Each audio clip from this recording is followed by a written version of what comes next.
When 15-year-old Emily Carter left home for a sleepover on a cold January night, her mother didn't know she'd never walk through their front door again. But what haunts her most isn't the disappearance, the empty bedroom, or the unanswered calls. It's a note. A note she found 14 years later, hidden inside the pocket of Emily's favorite denim jacket. A note written in her daughter's handwriting, a note no one was ever meant to see. And the message on it changed everything. This is the story of a teen girl who vanished without a trace, and the secret she kept buried until long after she was gone. Emily Carter wasn't the kind of girl anyone expected to disappear. She was bright, funny, and painfully kind. The kind of person who held doors open for strangers and left little encouraging notes in her friends' lockers. Her mother, Rachel Carter, often said Emily had a light inside her, a light she assumed would burn for decades. But teenagers carry entire worlds inside them, worlds parents never see. And Emily's world was darker than anyone realized. On January 12th, she left home with a pink duffel bag, wearing her denim jacket, the same one her mom had bought her for Christmas. The same jacket that would hold a secret for over a decade.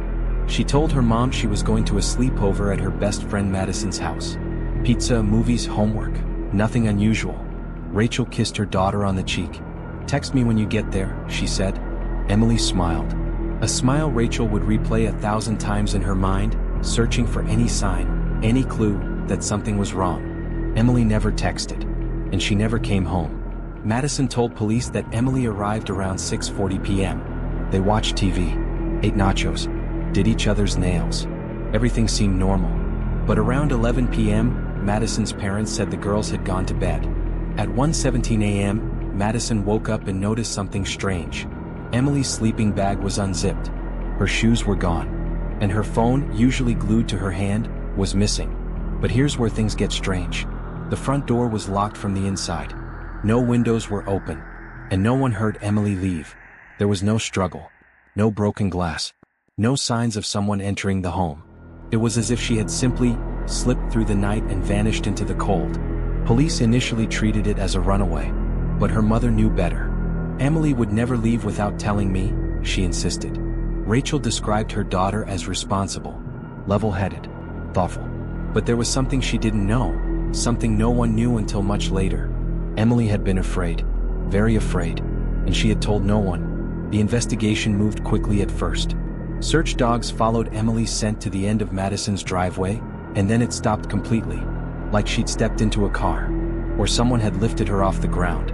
Neighbors reported nothing unusual, until one witness came forward. A man taking out the trash around 1 a.m. said he saw headlights parked on the street with the engine running. A dark sedan, windows tinted, too far to make out the driver. He assumed it belonged to one of the neighbors, but later he wasn't so sure. Phone records offered no clarity. Emily's phone pinged once at 1:24 a.m., 3 miles from Madison's house, and then it went dark forever. No calls. No texts, no social media logins, just silence. 3 weeks after Emily vanished, investigators found something chilling on her laptop. A series of anonymous messages. Someone had been contacting her for months. Someone she never told anyone about. The messages were calculating, controlling, far too personal. They said things like, "I see the way he looks at you. You're not safe where you are. Soon you'll understand everything." The sender always used the same username. Watcher under 17. But the account was a dead end. Untraceable. A burner. Police suspected an online predator. A stalker. Someone who'd been following her digitally, and maybe physically. Rachel Carter begged investigators to find him. But nothing happened. Days turned into months. Months turned into years. And eventually the case went cold. But grief doesn't get cold. Not for a mother. For 14 years, Rachel kept Emily's bedroom exactly as it was. The posters, the stuffed animals, the fairy lights her daughter insisted on keeping up year-round. On Emily's 29th birthday, Rachel decided, for the first time, to clean out her daughter's closet. Not to move on, just to feel close to her. That's when she found it. The denim jacket.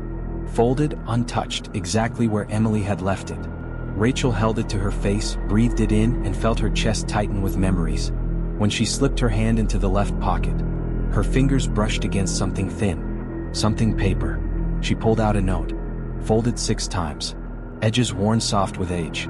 In Emily's unmistakable handwriting. Rachel's hands shook as she opened it. Inside were just 6 words.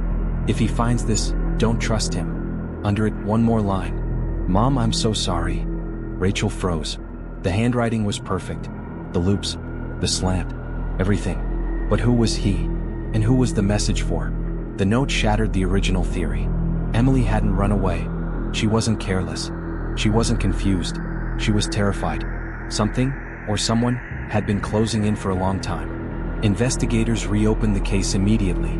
They re-examined everything. The online messages, the driveway scent trail, the dark car, the timeline. Everything pointed in the same direction. Emily knew she was being hunted. She'd left the note where she thought someone she trusted would find it. Someone close. The phrase, don't trust him, suddenly seemed specific. A man. Someone in her life. Someone Rachel knew. And then another detail surfaced. One her mother had forgotten.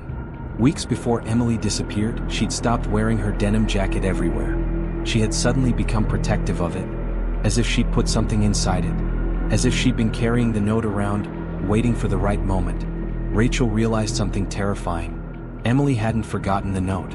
She had hidden it. For her mother. For a future she knew she might not be alive to see. The investigation narrowed to 3 possibilities. 1. Emily's estranged father. He had a history of erratic behavior and disappeared from her life years earlier. 2. A male teacher Emily had grown distant from. Rumors said he'd crossed boundaries before. 3.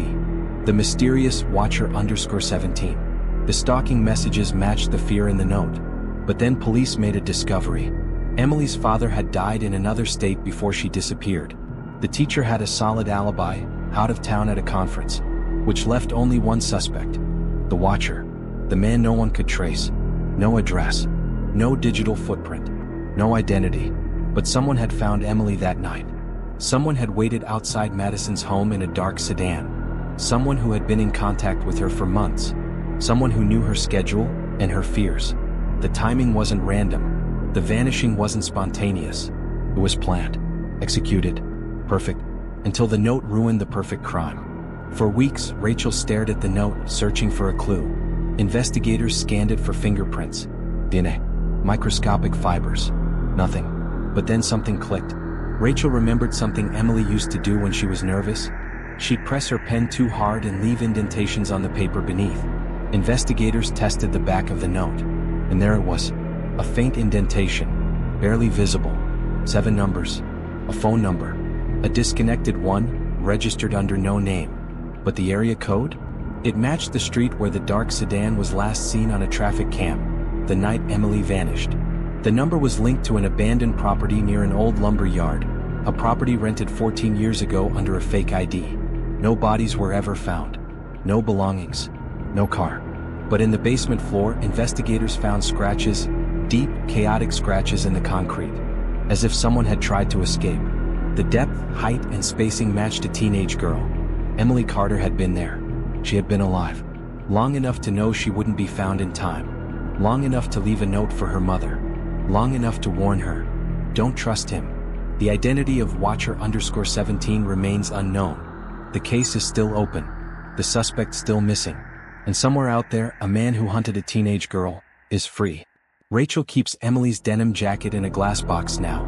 And inside the pocket, beside the note, she placed a picture of her daughter, smiling, alive, wearing that same jacket. Every year on Emily's birthday, Rachel reads the note out loud. Not because she wants answers, but because it's the last message her daughter ever wrote. The last piece of her voice. Her last warning. A warning that still echoes today. If he finds this, don't trust him.